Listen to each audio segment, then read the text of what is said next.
No, not yet. It's about a 10-second delay. So yeah, we should be good to go now.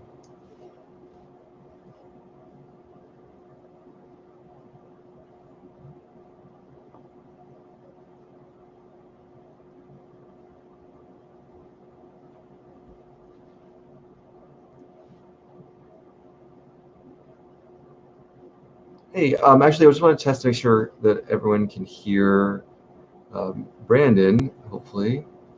Go ahead and talk, Brandon, again.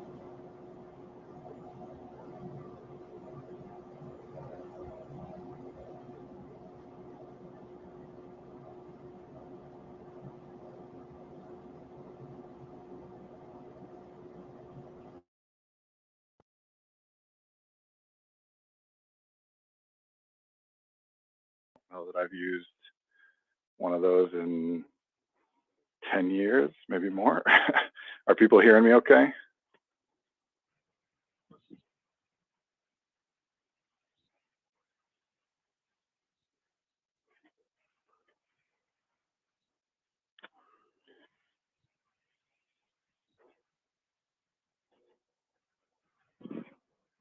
Yeah, we wanted to make it work. We didn't want to cancel last minute just because of some tech issues. But if it's not working, it's not working, and we'll cancel, or we'll modify. We'll do whatever changes we need to make. We like to keep our commitment to everybody to be here every week for this hour, as much as we can. And Cecil, just so that you know, whatever delay you're hearing on your side, I don't think I'm getting the same thing, because it sounds like, to me, you respond like right when I stop talking.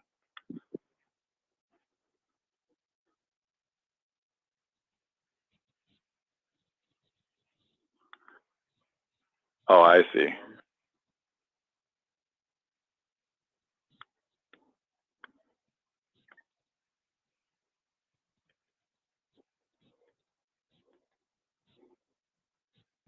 Okay.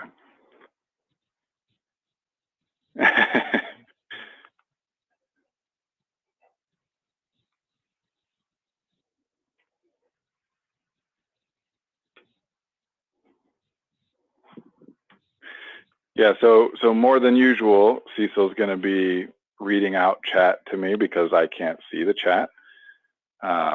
Which I don't know, Cecil, has anybody responded to whether they can hear me or not?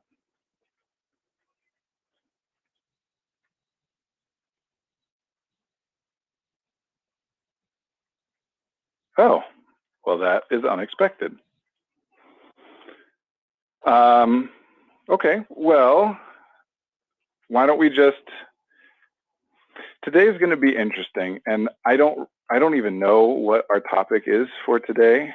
So why don't you tell me that first, Cecil, and then I'll say some stuff.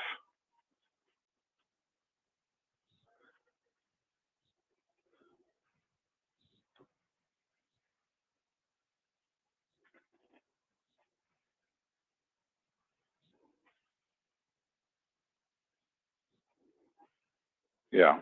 Okay.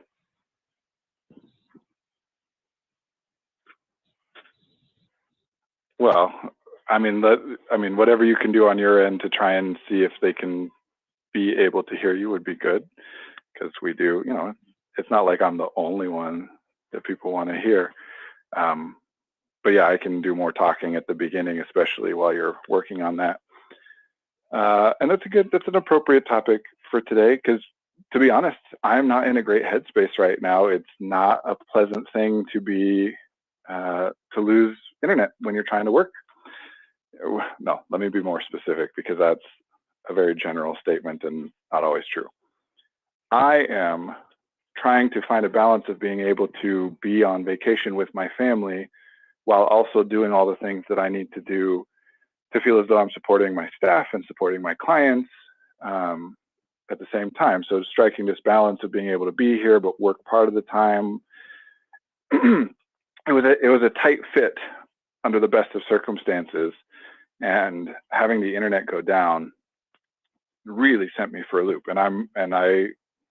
You guys know by now, I'm not trying to hide anything from anybody. I like being authentic, and I'm in a better place than I was an hour and a half ago when it first went down, when I was basically having a panic attack. But the thing that tends to help me more than anything, especially when I'm feeling that way, is doing the work.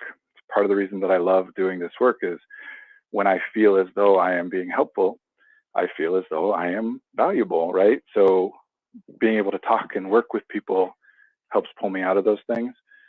I am curious to see what it will be like without being able to see people's comments, without being able to see your face, Cecil. I've not done it this way before, so I don't really know how much of that feeling of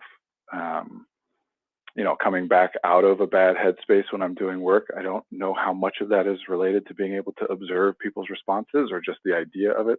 So we'll find out today. It'll be interesting. I don't know if you have been able to find something for them to be able to hear you yet.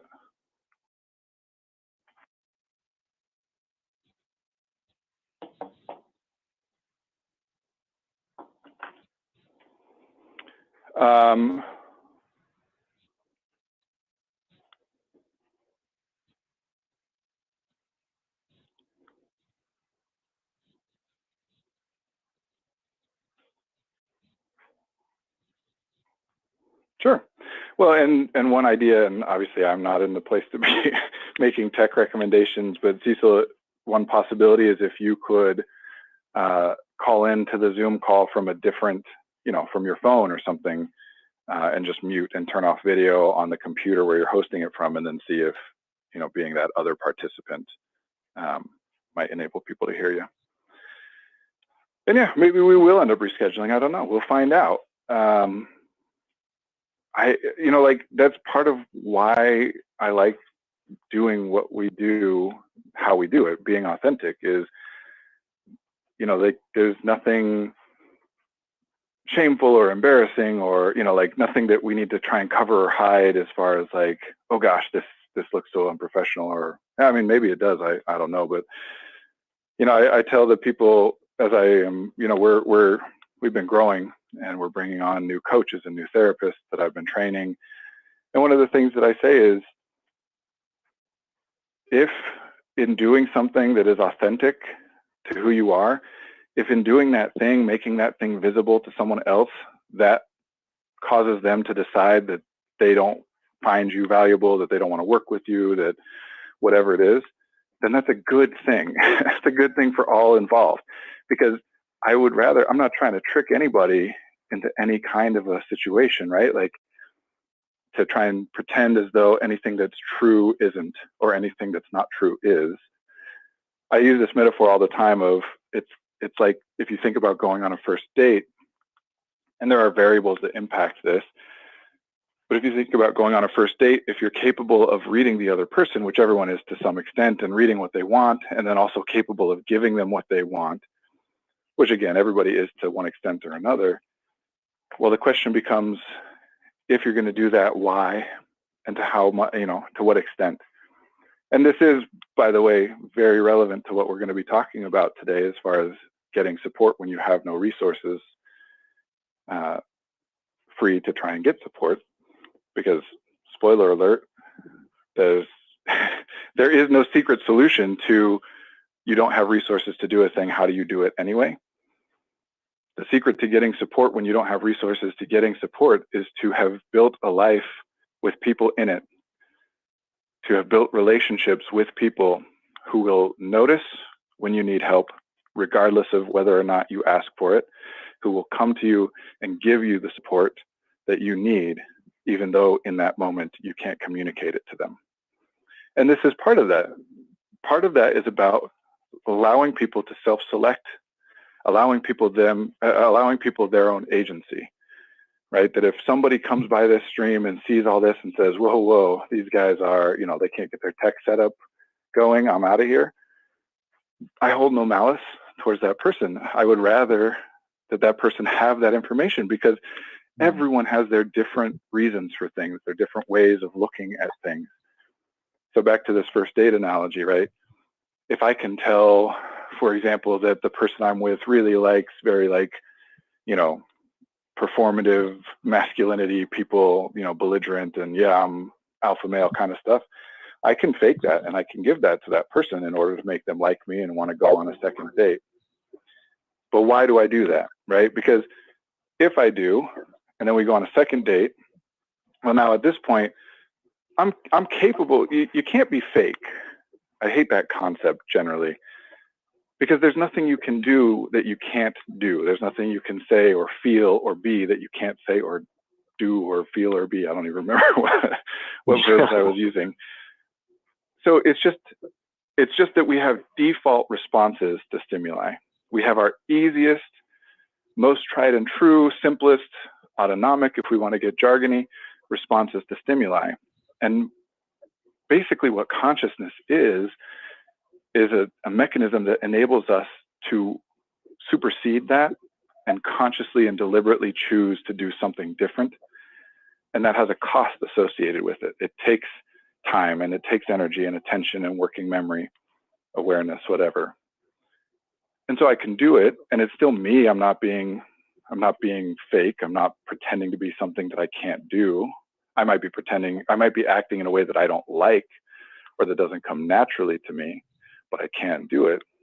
But if I do, and then on the second date, well, now here I am on a second date with a person who wants somebody who behaves in that way, so I can do it again, but it costs me again. And 6 months down the line, if we're in a relationship, because I've been doing that, a day will come sooner or later where I don't have the energy to perform that way.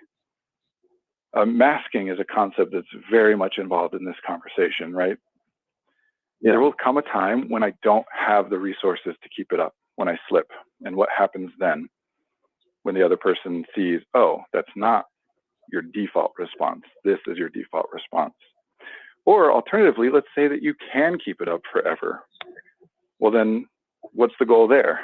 To be doing something, to be in a relationship that in order to maintain the relationship, you have to be behaving in a way that drains you constantly for the rest of your life. So if I'm not a fit for the other person, I want to know that as soon as possible, because I don't want either of us to waste our resources on a relationship that is taxing or that will end later on, because it's a lot harder to walk away from a relationship after 6 months or 10 years than it is after one date. Now, there's difficulty in that too, to be comfortable enough with who you are and with rejection, or feeling as though you're rejected at least, and with being confident that you will have other opportunities, and etc. Of course, if we take it out of the context of a first date and put it onto something like a job interview, then there are reasons for it, right? There's the other person has something that you want. There's a reason to put your resources into behaving in a way that makes them happier with you. But when it's a relationship, like a friendship, or a therapeutic relationship, nobody's coming out the other side of that well. So I mean it when I say I hold no malice for people who come and see me and say, yep, that's not what I'm looking for. I don't judge them. I think I'm grateful that they know what they're looking for, and it's not easy to be that person either, to say, oh, actually, I'm going to say no, or set a boundary, or walk away. That takes something too, because it's easier to just, humans are very biddable. We like to do what other people want us to do as a default. Obviously, there are exceptions, and we can talk about that. But so I appreciate when people go through that process of being honest and setting boundaries and being clear about what it is that they're looking for, so that neither of us end up in a relationship that's not working for us. I don't know if that was enough of me monologuing, Cecil, to give you time to look at some tech stuff. No, I mean, I just dialed in my phone. Now I can hear myself, which is really weird. Yeah, you're getting a little bit of echo on my end, so I don't know if that's you got to mute and turn off the speakers on one of your things and just have them on the other. But we'll keep playing around with it. I'm asking because I like to get responses, and of course, if there are things in the chat, you can tell me. I can monologue. Believe me, my wife will tell you. I can talk for 60 minutes and it feels good to me, and I think it's interesting stuff. But there's downsides to that, which we can talk about. But otherwise, I would like, when I stop, it's because I want to check in. And I know I use as a default phrase during that time, does that make sense? Is my kind of default response would be helpful for me right now. So that's why I stopped to ask about the tech, is so that you could give me a response. I could say, does that make sense? And people could hear it. I'm not sure where the second volume thing or the mic's coming through on, but yeah, I'm like wanting to stay quiet now. You're wanting what? I just want to stay silent now because I can hear myself. The echoes. Yeah, I'm having a hard time understanding you with the double thing, and obviously tech better than I do. So, my thinking of, I'm sure you just need to mute yourself on one of those accounts or whatever is probably not the solution, because you would have figured that out. So I'm not sure. But maybe for anybody who is here in chat today, maybe if we're not going to be able to hear Cecil as much, then it would be helpful, without putting pressure on anybody to say anything or participate more than they would otherwise want to, that we're just making everyone aware of the circumstances, so that there's greater value so that you're aware that there's potentially greater value in responding more, even with the delay. That doesn't, cost is still what it is and value is still what it is. It's just a modification of it, because today is different. And Cecil, you'll let me know. Okay, so how to get support when you're out of resources. And I'll say too that there are other reasons that you might not be able to get support. It's not just from running out of resources. That, we call that, I was going to say we call that burnout, but burnout is a word that's used to mean very specific things with very, with different individuals. And so I don't want to co-opt that, but I use the phrase crisis a lot. I'm in crisis, or a client's in crisis, someone's in crisis, meaning they have spent every resource they have attempting to accomplish the things that they are being asked to accomplish. Not even the things that they want to accomplish, the things that others are asking them to, pressuring them to, relying on them to accomplish, and still coming up short. When you're in that state, that crisis state, that is when you need the structure of your life, the systems of your life, the relationships in your life to kind of come to your rescue. Which is why when we are not in crisis, we do want to put some focus, some emphasis on building those things, so that when crisis comes, because it will, everybody will hit crisis at some point or another. That doesn't diminish what it is for people who experience it more frequently or more intensely. Crisis can be a much bigger deal for some people than for others, but people will hit it.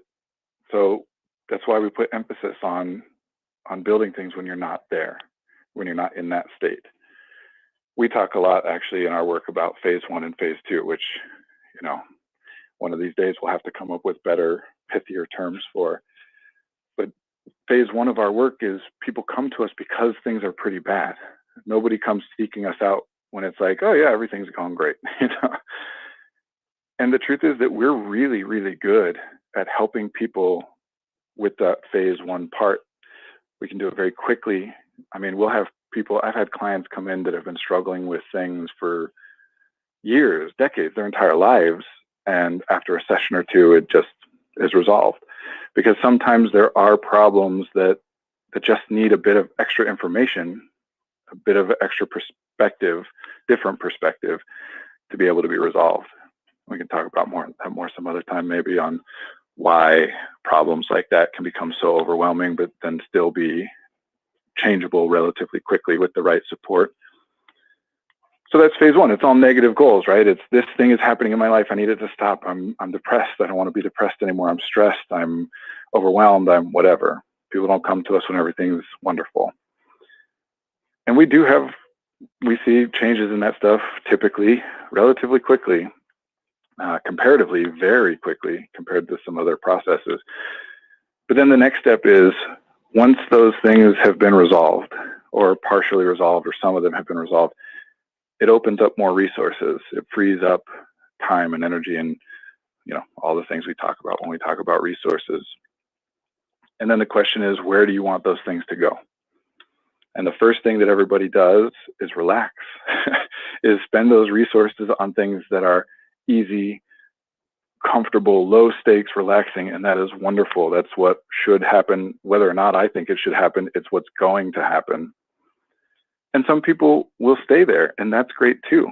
You don't have to move into phase 2.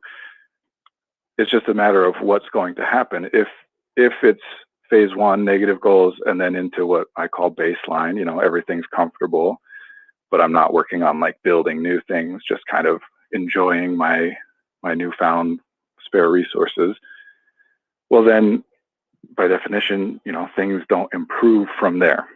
So you can stay there. You can maybe even stay there your whole life. I don't think that's really very practical. Like in reality, I think people don't really stay at baseline for the rest of their lives, which means that you're at baseline until another problem comes up and you dip down, and then maybe you get back to baseline and dip down. And so the kind of pattern of that is baseline or worse. Whereas phase 2 is really tricky, really hard, takes a lot more resources. And it starts with the question of what is it that you want? And most of us don't really have great answers to that question. And not only that, we don't really have skill processes to be able to answer that question, to explore that question, because we don't get to very often. Most people, I said it before, humans are very biddable, like uniquely so. I'm not saying that humans are the only cooperative creatures, but we're the most cooperative creatures as our default. There's a lot to be said about how much training it takes to get people to be willing to do the opposite of that. There's a reason that toxic masculinity, for example, is something that people are subsumed in their entire lives, that they're told over and over and over again about, that we're told over and over and over again. And I don't mean we men, I mean all of us are told over and over and over again, you gotta be tough, you gotta, don't be a doormat, right? There's a reason that when people join militaries that they go through brainwashing effectively, because that's how hard it is to train people to respond to things in combative and violent ways. Now, it doesn't feel like that because people all around us do it all the time, but we're not looking at the level of training that it takes to get people to do that. And even then, what is the cost of it afterwards? Even with all that training, even with all that social pressure and support in behaving that way, after you're violent, what happens next? But anyway, I'm getting a little off base. Any comments or anything, Cecil?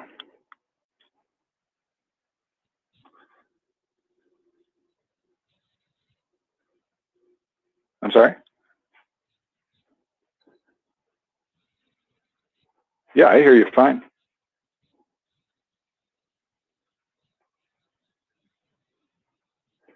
Oh, I didn't know. Okay.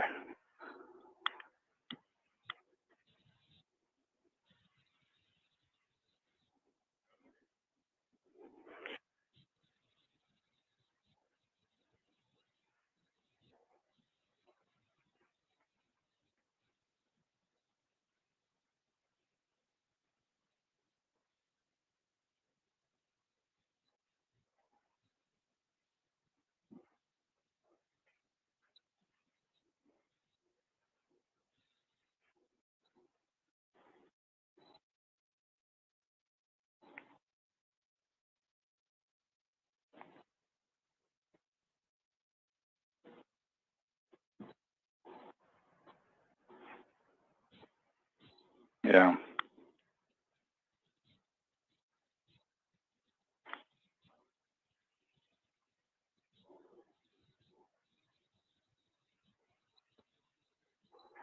Yeah. So let me just very quickly kind of put a cap on what we were talking about before, because I want to get into this, and we'll lose track of the earlier thing, which that phase 2 stuff is we mostly by default are spending all of our resources doing what we believe other people want us to do, what will make them happy. And that's not a bad thing. That's how humanity works. That's what community is. If you look at small children, everyone who works with small children will say like, oh, kindergartners, first graders, second graders, they do what you ask them to just because you ask them. So once they start getting older, or people will say teenagers or so, blah, blah, blah, because they've had more time to train against that default of do what other people ask you to do. So it is a very difficult thing to learn how to explore the question, what do I want, much less answer it. And then once you do, to maintain those free resources to be able to spend in pursuit of those things. That's a lifelong kind of goal. Anyway, let's come back now to this question because I love it. And I'm going to put myself on the hot seat here. I know we've done this with Cecil before, and we've done this with Sarah before, made them the examples. But I feel that comment really hard. So I'm going to put myself on the hot seat. I'll make some guesses. I like to make guesses. So maybe this is true about your experience. Maybe it's not. It's certainly true about mine. That, well, I said at the beginning of this, right? When I help, I feel valuable. And again, there's something intrinsic about that. Not the specifics of it, not the intensity, the frequency, whatever, but there is something intrinsic to the human experience about feeling as though when we make other people feel good, we are good. I like helping people. I like feeling valuable. And I know that other people are going to be with me when I say this next part, which is when I am not helping other people, whether or not I am, when I perceive things as I'm not helping people, when I feel as though I'm not helping people, I feel useless, which is not a good feeling. When I perceive things as I'm actually making things worse for other people, I'm asking them, maybe explicitly, maybe not, to spend their resources on my behalf. Maybe it's a good thing you guys can't see me today because I'm getting a little emotional. I can't stand it. I can't stand feeling like not only am I not helping other people, spending my resources to improve their experiences, which by the way is selfish because it improves mine, right? I feel good if I help other people. I'm still doing it for myself. But feeling as though I am diminishing other people's enjoyment or creating anxiety or pain in other people, that hits me real hard. So I don't like to ask for help. I really, really don't. I'm also someone who communicates verbally a lot. I'm also someone who communicates very explicitly and literally that I say what I mean to the best of my ability at all times.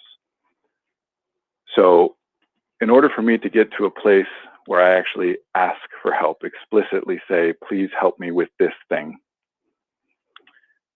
things have to be pretty bad internally. And because of that, I've gotten really, really good over the course of my life at figuring this, I'm not going to swear, figuring this crap out on my own, stepping into the other room to deal with my emotions and get it onto a place where I can step back into the other room without pulling anybody's focus onto me and whatever it is that I might be dealing with, or making them feel as though they need to pay attention to me. So as I get older, that capacity increases because I practice it more and more, meaning that things have to get progressively worse and worse and worse and worse before I'm willing to ask for help. So then when I do, and this is the part I think especially, I didn't catch who you said that comment, Cecil, but this is the part I'm especially guessing you'll feel. When I do get to that point where I ask for help, it's a last resort. I'm on the verge of, not even being able to do that. I feel terrible in having to do that. I just learned this term in Buddhism, the second arrow. First you feel badly in some way, and then you feel badly about feeling badly. That's the second arrow. That second arrow is hitting me hard. And when I do all that, and then the other person doesn't give me what I asked for, because I would not have asked that person if I didn't think that they were someone who would be willing to do what I'm asking. If I didn't think that there was something in that relationship that meant that. So then when they don't, the devastation that I feel in that moment of, oh, all along I thought people weren't giving me the help I needed because I wasn't asking.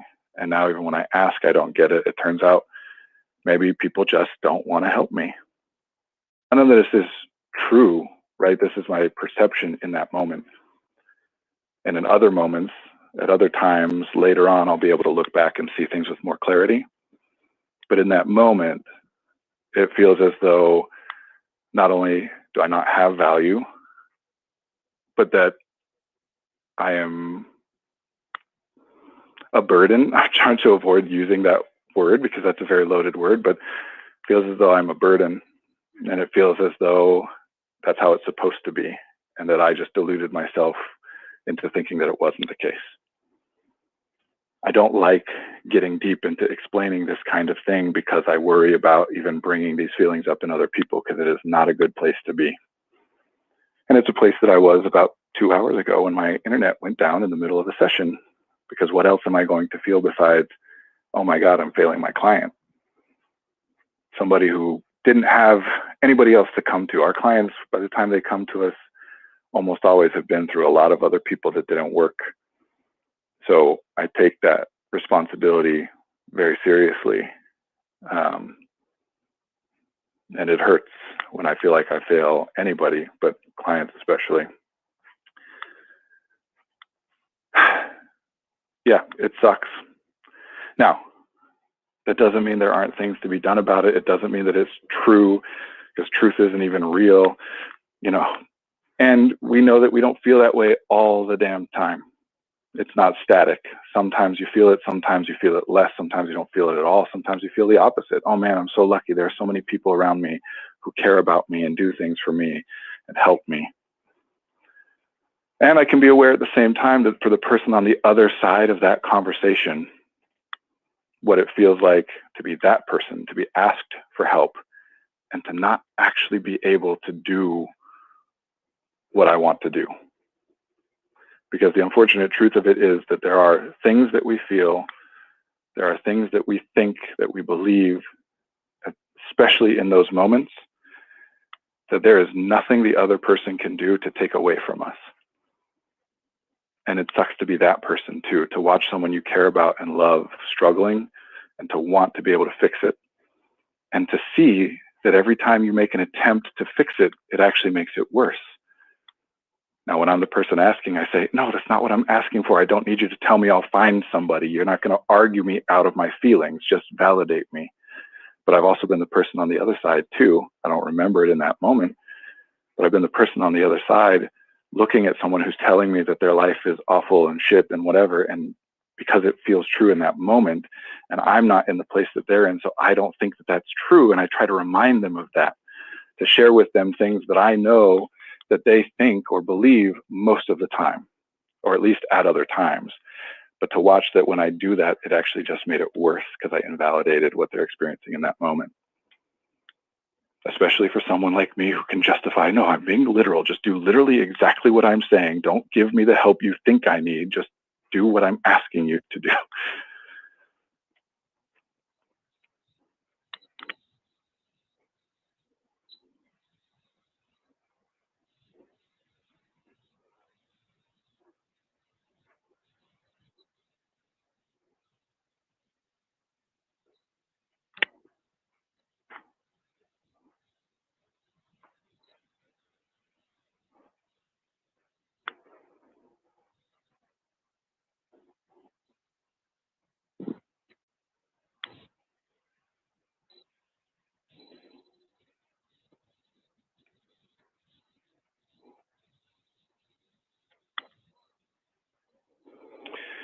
Yeah, I'm sorry, Cecil. I'm losing like some of what you're saying, so I'm not following it exactly. But you're saying that the person who's on the other side, the person who's being asked for help, has a hard time with being asked to carry that weight and also told that they're not helping?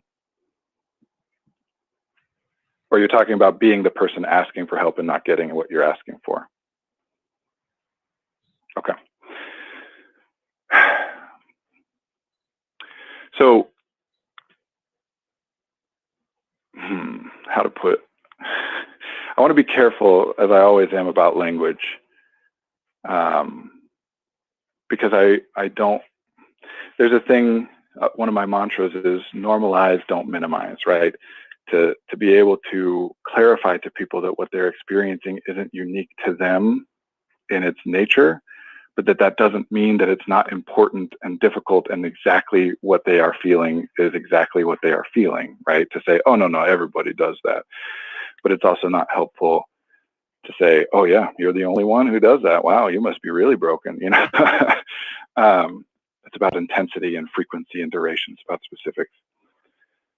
So what I'm avoiding saying is that me and people that I think of as being like me in certain ways, and certainly those of us who are here most likely fall into this category, we like to think our way out of problems. I like to think my way out of problems. I like to use language and analysis to solve problems. A problem, just real quick, so that we can have this definition out there. A problem is, I am aware of a thing that is different than I want it to be. The more I'm aware of it, and the further it is from what I want it to be, the more it's a problem. But those are the three things. I'm aware of a thing exists, and what exists is different than what I want. So it can be good things too. It can be, oh man, I can, I'm nailing that high B, but I want to be able to hit that high C or whatever. Like, problem doesn't just have to be a terribly awful negative thing. When you're having a problem, you feel bad. That's kind of the definition of, the effect it has on you. We want to solve problems, and there's three variables there. We can become less aware of the problem. We can interact with the environment, influence reality, behave, utilize our bodies, whether that's talking or whatever, to change what is so that it becomes closer to what we want it to be. Or we can change what we want to come closer to what is. And of course, it's not a one, you can manipulate all those variables. These are just constructs. So cognition, intellect, language, executive functioning, all these are different constructs that cover, the Venn diagrams overlap a lot and not completely. But the point of all of that is so that we can solve problems without actually interacting with the environment. That I can build chains of reason and logic in my head without doing anything that change how I feel about something. Now, the nice thing about that, the ability to do that, is it enables us to deal with things where we really can't become less aware of a thing, and we really can't interact with the environment in a way that makes it more like what we want it to be. Things are outside of our control, or we have such little influence over them. It enables us to make plans. We've talked about that a few weeks ago, that I can come up with ideas that whether or not I actually end up doing them, because I've come up with the idea and I understand the reason of it, the logic of it, my distress decreases. Oh no, okay, yeah, this sucks, but I know what I'm going to do about it, and it won't be a problem for much longer. I can stop being so aware of it. I've solved it. So here's kind of these things go together. The better able you are to do that, to utilize cognition in order to construct chains of reasoning, chains of language, of logic, to change how you feel about something, well, the more you're going to use that to be able to solve these problems. But the more you use that, the more what you're really doing is just saying, I will take this. I will suffer this. I will survive this. I will bear this pain. And if you're really good, sometimes you turn the pain into pleasure or whatever. But a lot of the time, that's what it is. A lot of the time, it's absolution. It's, well, this thing is terrible, and there's nothing I can do about it. And that enables me to stop being so aware of it, because I have now convinced myself that there's nothing I can do about it. And so the brain, which doesn't want to spend resources on things unless there's a reason, starts saying, yeah, okay, I believe it. Therefore, let's pay less attention to this thing because there's nothing we can do about it. It'll still pop into our awareness because it still is a problem and it causes problem for us. But when it's not happening, we get better at just not thinking about it. But then when it does happen, when it does pop back in, and at this point, the way that we've been dealing with the thing is based all around convincing ourselves truly deeply. You can't lie to yourself. You have to actually construct chains of logic that you believe that there's nothing we can do about it. And that's a pretty despairing place. But the truth is that there are some things that happen that there's not a good option for. There's not a secret solution. People come to me, to us all the time and ask for, how do I solve this unsolvable problem today, right? Like, how do I get support when I have no energy to get support? There are things that happen that have only bad options. There are things that happen that truly you cannot do anything about. That's why we live in community. That's why we create relationships, so that other people can deal with some of the things that we can't deal with. But some of us get into these chains of logic where we've convinced ourselves so much. And again, not lying to ourselves, not tricking ourselves, actually finding good and valid chains of reason, logic, inarguable, which is why no one else can argue us out of it. Because, man, if there's a flaw in that argument, I have already found it and dealt with it. So you're not going to be able to find a flaw I haven't already dealt with. Sorry, go ahead.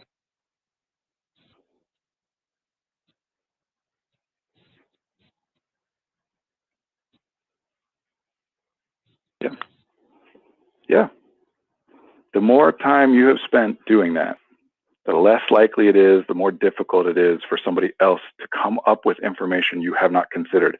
And that is the only thing that can be done cognitively at that point. The only thing that I can do with language, with reason, is offer you information that you don't have, so that you can work it into your own chain. And maybe it breaks it. Maybe you can't compensate for this new problem, this new flaw you hadn't considered. And then you do kind of realize, oh, I was wrong. You know, I am not an island. I am not the only person in the world who has to bear everybody else's burdens, but nobody else has to bear mine, which, believe me, I feel all the time when I get into those spaces. But yeah, unless you have information they don't have, and the better we are at finding information, the better we are with language, the better we are with logic, the less likely it's going to be that somebody else offers us something we don't have. I can argue my kid out of something real easy. You know, my 5-year-old or my 2-year-old, because I have a lot of information they don't have. But when it comes to me and my experience and my feelings, there's not going to be anybody out there who has more information about it than I do. And I'm not saying that's always true.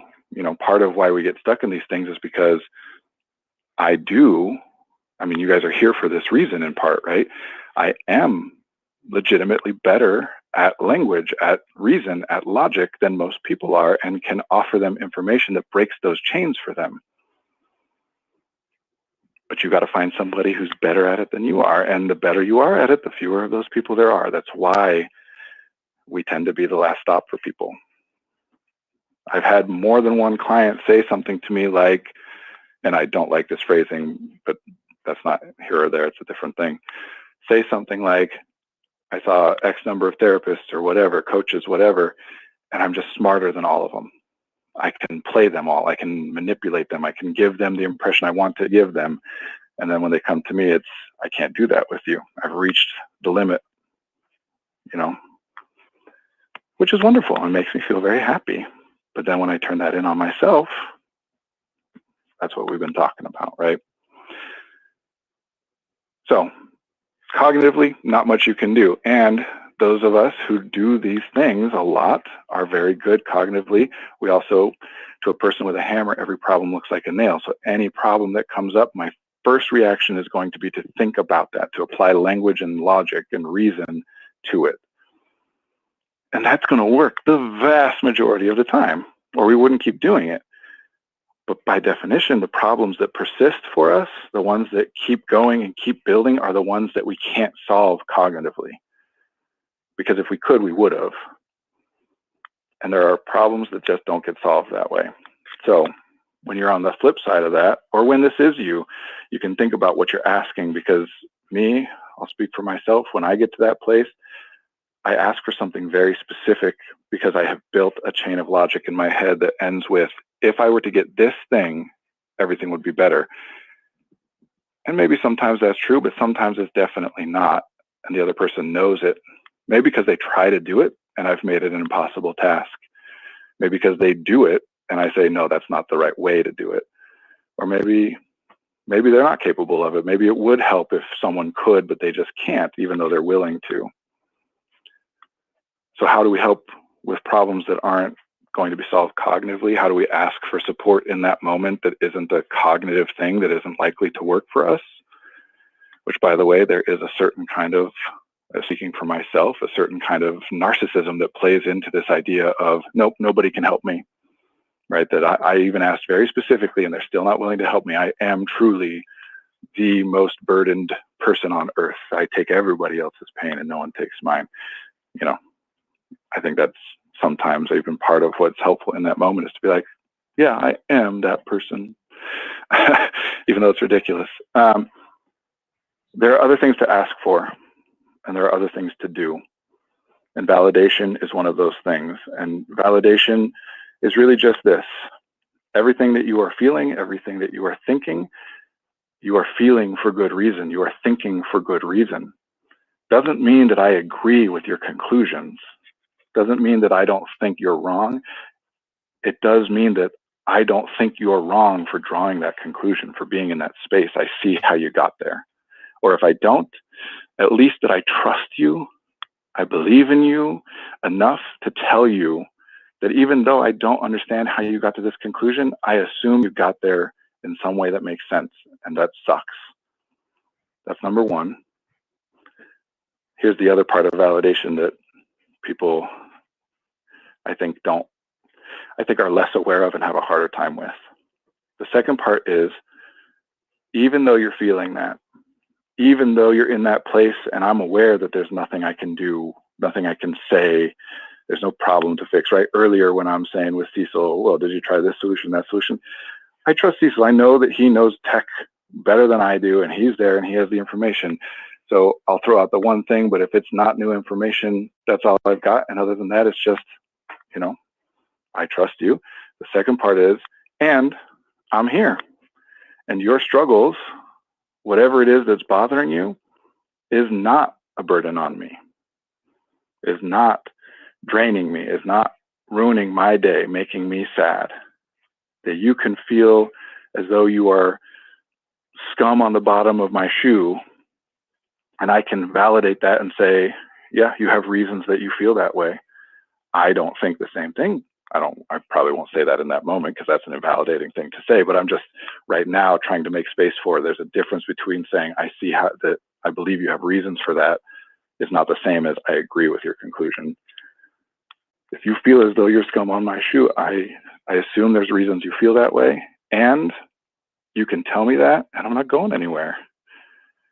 You're not costing me anything. I'm happy to be here with you. I'm happy for you to feel as though you can tell me these things because you trust me not to run away from you when you're being this vulnerable with me. Because that's what we're afraid of, really. Like at the bottom of it is, if I am not helpful to people, they won't want to be around me.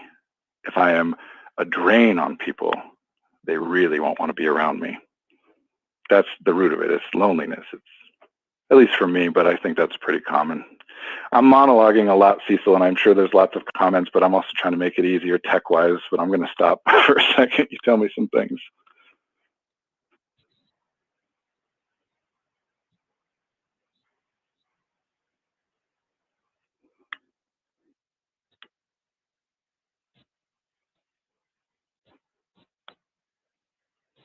Sorry, say that again?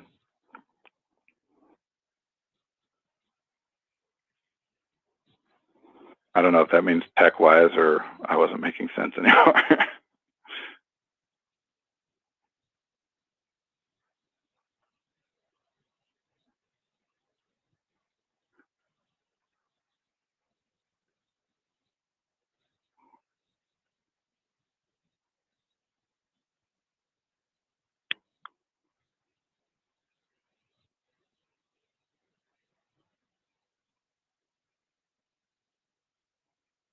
When you're not in crisis? Well, I mean,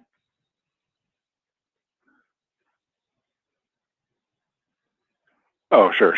So Cecil was saying that, I don't know if it came from a comment or not, but was saying that the question he's posing is, what about when you're out of crisis then? What do you do when you do have resources to be able to get support, build support, right?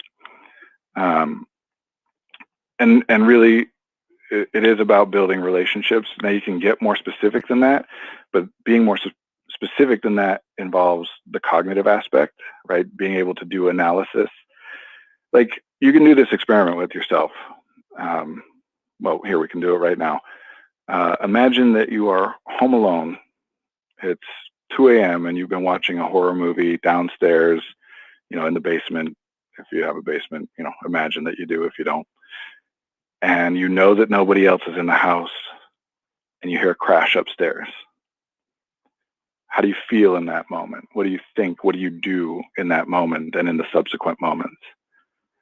Now we go back and create the exact same stimuli. You're in the basement, it's 2 a.m., you have watched the horror movie, you hear the same crash upstairs, but you know that your spouse is up there, or that you have a cat and you left something on the counter that you don't normally leave on the counter because your cat likes to knock shit over. Then how do you feel? What do you do next? So this is at the root of what CBT is meant to be. Most CBT practitioners don't, I'm not going to say critical things of other practitioners, like theoretically. This is the root of what CBT is supposed to be, is that by changing cognition, you can change your behavior. So there is that element of it. You can do analysis and change how you respond to something so that you respond differently later. Sometimes you can do that on your own, but certainly having other people to help you with that when you're not in that emotional crisis state can be helpful. And by the way, it can be very confusing to the other person when you have just said, don't try to argue me out of this when you were in crisis. And now you're like, help me build a chain of logic that does argue me out of this. But I don't want it to, and of course also there are specific environmental changes that you can make depending on whatever those things are that are causing you problems. Give up things that you can afford to give up that are costing you too much, right? Reevaluate things, see if there are ways to change certain tasks or certain roles so that they cost you less. But at the end of the day, I don't want to keep reinforcing this idea that even outside of crisis, the way to solve your problems is to do it yourself, to figure it out, to change things. You can do those things. Obviously, that's part of why we're here. I'm helping us, or myself and everyone else who finds help in it, to find more ways to do those things on our own. But the ultimate and best solution is relationships and communities. And that is hard because not everybody has people around them that they can rely on in that way. And being reminded of that is painful. But being reminded of that is painful because that situation is painful. That's why feeling trapped can be so hard, right? Well, the people in my life currently aren't apparently capable of giving me what I need to stop me from feeling this way. But I also can't make changes to go get different people. And remember, we just talked about convincing ourselves with good, sound logic that there's nothing to be done is a coping strategy. It's absolution. It sucks, but there's nothing I can do about it. So that's just my life, Sometimes we even start to take pride in that of, yeah, my life sucks and I'm still surviving. That's how strong I am. I don't need anybody. Which, great, if that's helpful. But yeah, when you're not in crisis, when you have free resources, this is the best. And I know this is so generic advice, but this is the best advice I can give. Figure out what it is that you enjoy doing and go do it in places that other people who also enjoy doing those things might be able to observe and interact with you. Does that make sense? You enjoy knitting? What's that?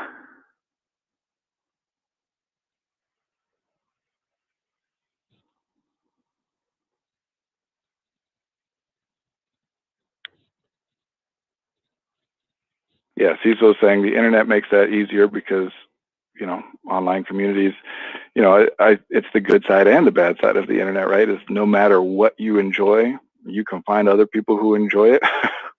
And the good side is that we're connected with people, and that feels good. That's why we engage in those communities. The downside sometimes is that there is, I can't remember, there's a name for it. It's a psychological phenomena that somebody named. I can't remember what they called it, but that when a group of people are together who all agree with each other about a thing, they radicalize themselves more and more and more, because we have a need for what's the word I'm looking for? Not distinguishing. It's another psychological term for when like a person leaves the house, moves out on their own. I'm blanking on it right now. Yeah, it's about, you know, identifying yourself as an individual separate from the group. You know, I can't remember it right now, but anyway, yeah, if we're all sitting around and we all love knitting, that there is a natural inclination for someone in the group to be like, yeah, we all love knitting, but I love it even a little bit more than you guys. And then somebody else to be like, no, I love it even a little more. And so we, you know, collectively get further and further and further down that path. And some things, you know, being kind of more radicalized or further down on the extreme is not really a problem. And some things, obviously, it is a big problem. But the whole reason that works, again, remember at the beginning, we were talking about the only reason that people can eventually get themselves to those places is because they believe that other people about whom they care more than the people they're harming will be better off if they do the harm. No matter how misguided that harm might be, on some level, there has to be some belief there that someone will benefit from it. And it's usually not just, I mean, what do I know? It's not like I'm interviewing all these people, but I'm just constructing the logic here, that I don't think it's usually just the person themselves will benefit from it, that they're doing it because they believe other people will like it. But that only works because of how good it feels to be in community with people who we have things in common with, who like what we like. And so, yes, we're talking about hobbies or, you know, whatever, but it could be philosophies and things too. And it's not like, oh, I like board games, I'll start going to board game nights, and then certainly I will meet people who will be there for me when I'm in crisis. You know, there's a lot of other steps in between. But the likelihood that if you and another person both enjoy one thing, that you're more likely to agree on other things as well, as opposed to just a random person. You know, if you have at least one point of similarity, it makes it more likely you'll have more. You might not have any, but it's more likely.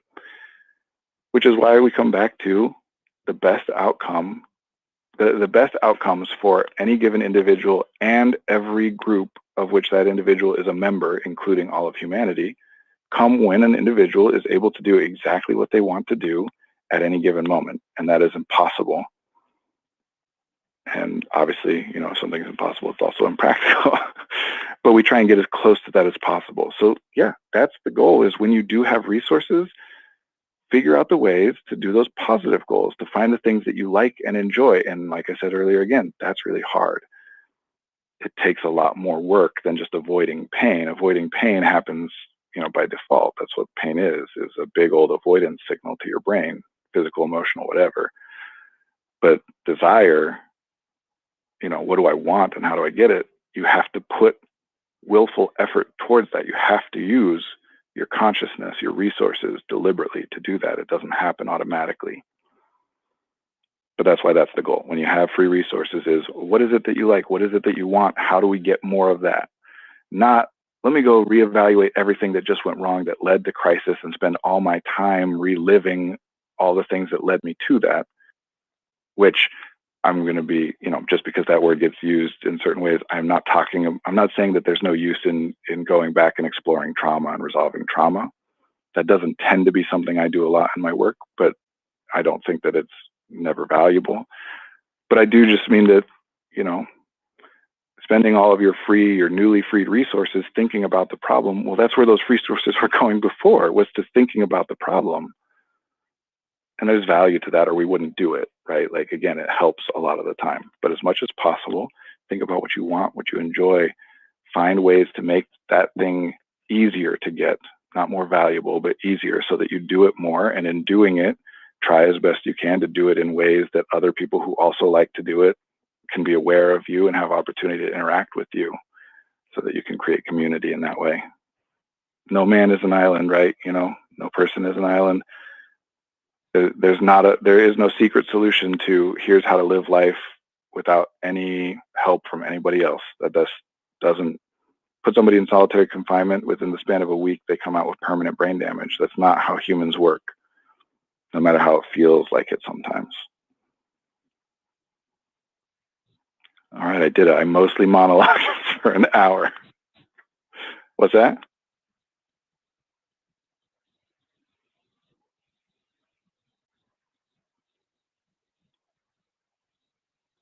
Yeah. Yeah, thank you all. Cecil, will you copy and paste those comments in some document so that I can read them later before you close down the stream or whatever? Yeah, thank you. Cecil was saying, well, he said, tell everyone thank you, and it didn't click for me why he was saying that, and then I remembered you can't hear him. He's saying that there were a lot of wonderful comments, but because of the nature of the tech issues and the delay, that by the time the comments came in, I was on to something else, and so it just was difficult for him to jump in. But I really appreciate you all being here. This is my community, you know, a part of it, knowing that there are people who find value in me and people in whom I find value. That's community. That's specialization. You know, we can help each other because we each get to do more of what we want. So I appreciate you all being here, and I appreciate the comments, and I am going to read them all later. And I'm going to drink some water, because mostly monologuing for 60 minutes, as enjoyable as it can be, definitely takes a toll on the throat.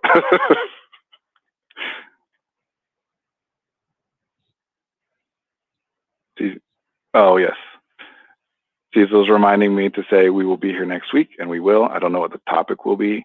We'll figure it out. If anybody has any ideas, go ahead and throw it in the comments. We appreciate that. And apologies for the tech issues. This is the last time I will be out of the office for this time. This is my last time traveling, at least that I have planned. You know, sometime in the future, I'm sure there'll be more, but this won't happen again. And I appreciate you all being here and your patience and your willingness to kind of deal with a more difficult, less entertaining.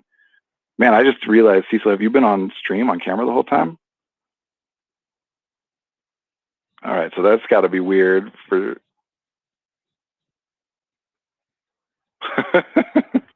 So everyone's just watching Cecil for an hour and listening to me, and that's got to be weird, and weird for you, Cecil. Yeah, thank you all for being here. We'll be back next week. Thank you for your patience.